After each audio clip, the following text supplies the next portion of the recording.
Assalamualaikum dan selamat sejahtera. Hari ini saya akan membentangkan PBP 3003 proyek tahun akhir pada tahun 2024 dan 2025. Tajuk saya adalah analisis pengawal bahasa Iban dalam dialek Melayu Sarawak, iaitu satu kajian linguistik saya Muhammad Zulfikar bin Sarvina, Nomometrik 84774.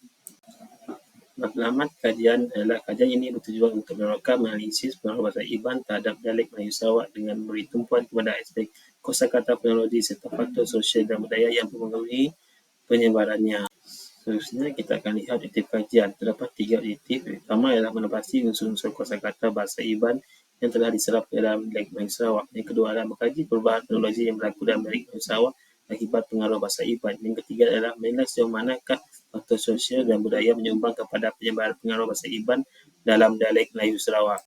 Kita akan balik kepada metodologi. Yang pertama kita lihat mereka bentuk kajian. Saya menggunakan dua pendekatan, iaitu pendekatan kualitatif dan kuantitatif. Kualitatif adalah melalui penubuhan dan pemerhatian. Dan kuantitatif itu dilibatkan sebagai pelengkap bagi mengesan pola umum dalam kalangan responden dan menyokong penempatan secara lebih menyeluruh. Yang kedua adalah populasi dan sampel kajian. Sampel pilih secara proporsi melihat 7 penduduk asli dialek Melayu Sarawak yang begitu aktif dalam dialek harian, berinteraksi langsung dengan masyarakat Iban dari keluarga, kalangan atau sosial. Profil responden adalah antara umur 25 hingga 60 tahun, dan tina 4 lelaki, 3 perempuan, 3 latar pekerjaan, guru penjawat awam, tani dan swasta, pendidikan iaitu rendah hingga ijazah. Yang ketiga kita lihat instrumen kajian. Kajian ini menggunakan dua instrumen utama bagi mendapatkan data yang autentik. Yang pertama adalah temubual separ struktur digunakan untuk yang dimaklumat dalam responden, itu memfokuskan kepada kosakata Iban yang dipinjam, perubahan teknologi dan faktor sosial dan budaya. Khususnya pemerhatian lapangan dilakukan di lokasi seperti pasar dan majlis komiti bagi menangkap penggunaan bahasa secara menjadi dalam konteks sosial harian. Proses penggunaan data pertama terdapat 3 fasa, iaitu fasa pertama persediaan menyediakan soalan temubual, yang kedua adalah lapangan temubual responden, yang terakhir adalah dokumentasi rekaman temubual ditranskripsi untuk analisis tematik. Metodologi yang kelima adalah teknik analisis data, iaitu transkripsi verbatim, penelitian awal, pengekodan dan juga penyusunan mengikut tema.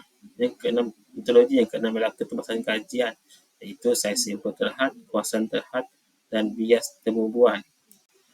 Kita akan balik kepada bab 4, iaitu dapatan, kajian dan perbincangan. Fokus utama dalam bab ini adalah bagaimana kosakata Iban diserap dalam tuturan Melayu Sarawak, tahap kefahaman masyarakat terhadap asal-usul kata, dan pandangan terhadap fenomena pencampuran bahasa.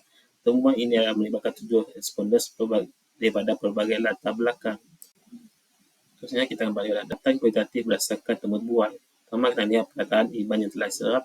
Menurut jadual, perkataan Iban yang paling kerap digunakan adalah makai, anak kitai, nuan di, endak, bisik, medak, besai, dini. Terus ini menunjukkan semua responden menggunakan sekurang-kurangnya 5 perkataan Iban, terdiri daripada kategori kata nama, kata kerja dan juga kata adjektif. Terusnya yang kedua adalah kekerapan konteks penggunaan kosakata Iban. Ini untuk mengukur tahap fonologi, iaitu penyesuaian fonologi. Responden menggunakan sebutan asal Iban seperti anang, iaitu bunyi sengawan, makai kerana daripada fonem me, iaitu daripada sekutu Iban. Ini menandakan proses pengambilalihan bunyi yang berlaku secara menjadi. Faktor penyumbangnya adalah latar keluarga campuran, pendedahan lagu Iban dan interaksi sosial dan kurikular.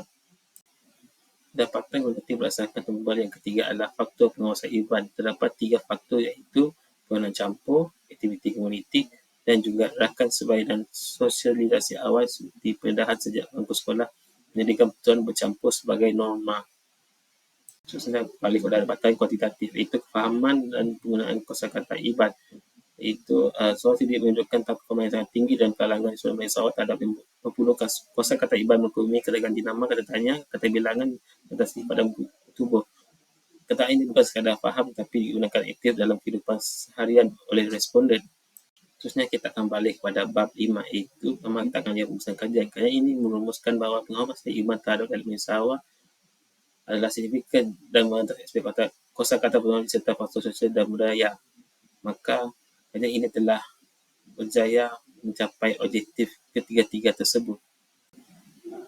Sekarang kita akan balik kepada implikasi kajian. Ini implikasi yang luas dalam bidang akademik, pendidikan dan kebudayaan.